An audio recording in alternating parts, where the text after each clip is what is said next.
Testing on.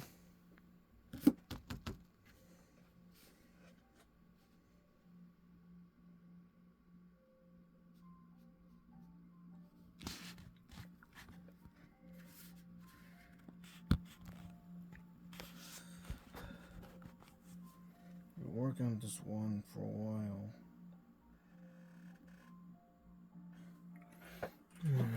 It's finally time I reveal it.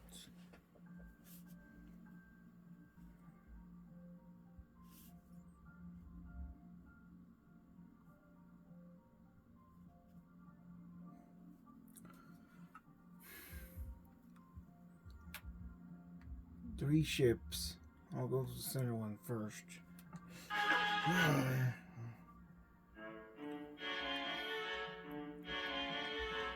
The grandest liner afloat. RMS Titanic. March 20th, 1912 to October 13th, 1935. Over 23 years of active service. The configuration you see Titanic in is her 1918 refit. As you can see with her open 8-deck promenade, the extra lifeboats on her boat deck.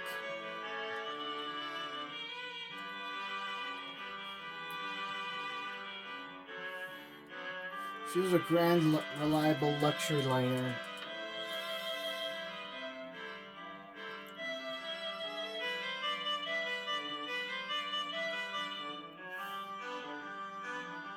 For her time.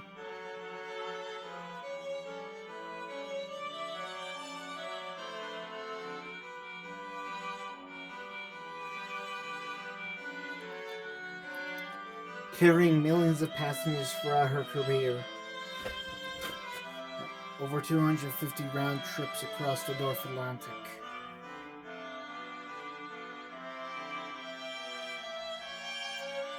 Over the course of 23 years.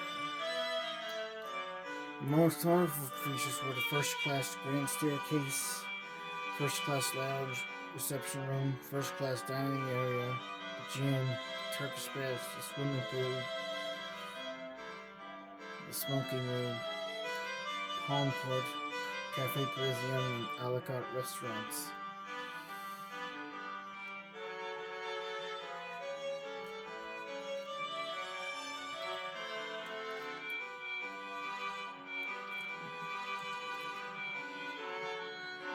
She was a grand, reliable liner for her time.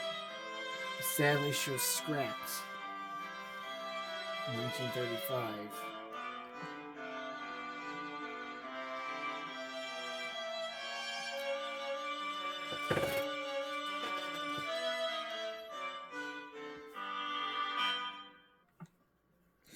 Our next ship takes us to the Canadian Pacific Railroad Company.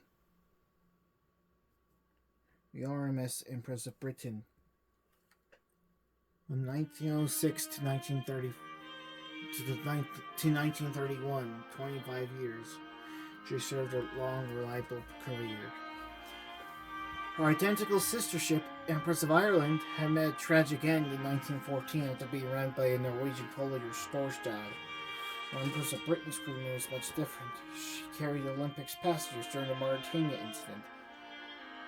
For those who are unaware, Olympic is the nearly identical sister to the Titanic, like how Empress of Britain and Empress of Ireland are twin sisters. Empress of Britain and Empress of Ireland served a vital role,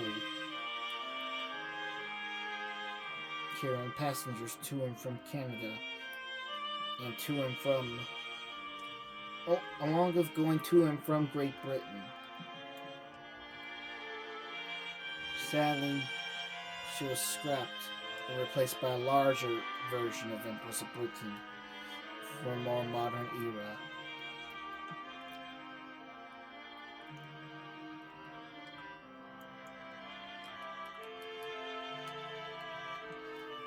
Our last ship on our journey takes us to Cunard Line, the Lusitania.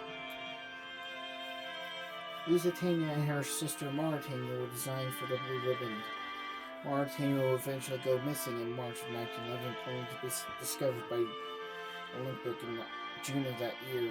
just 1 year before Titanic's debut. Lusitania, on the other hand, would have a more tragic end. On the night of Saturday, April 22nd, 1911, during a routine westbound crossing from Liverpool to New York, Lusitania met her destiny, and she collided with an iceberg.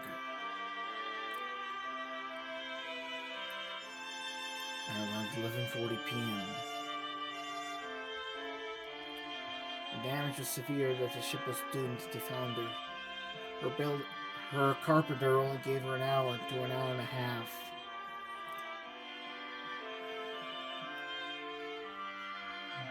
But she would last for 2 hours and 40 minutes.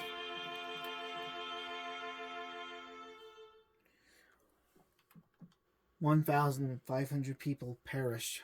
713 would survive the tragic sinking of the Lusitania.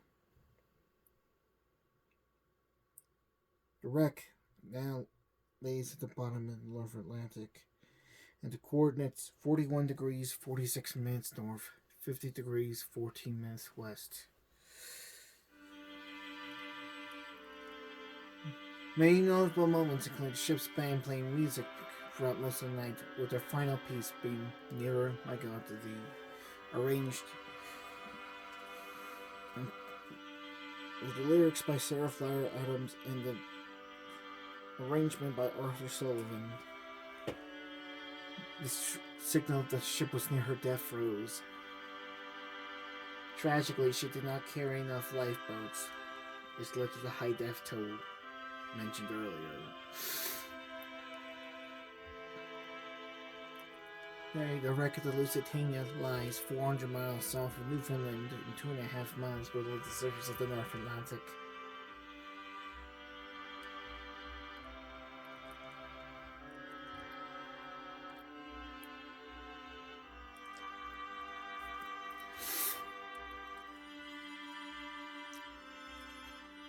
This recreation shows how the ship was like during her final voyage before her tragic end.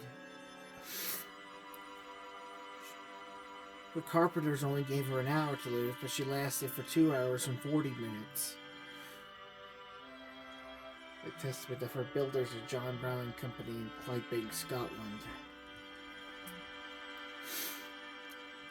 Over 5,000 artifacts have been recovered from the wreck since her discovery in 1984.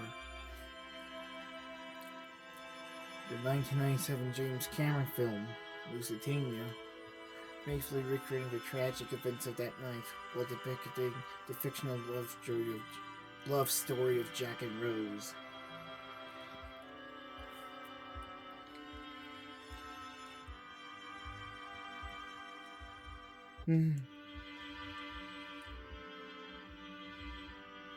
May the 1,500 victims of the Lusitania rest in peace.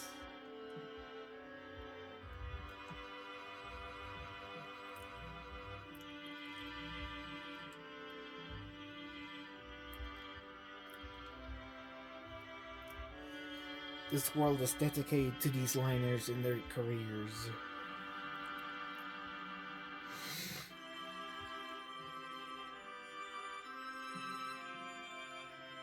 May the victims of the Lusitania disaster rest in peace. May the memories of these grand liners continue on in our heads and into the history books forever.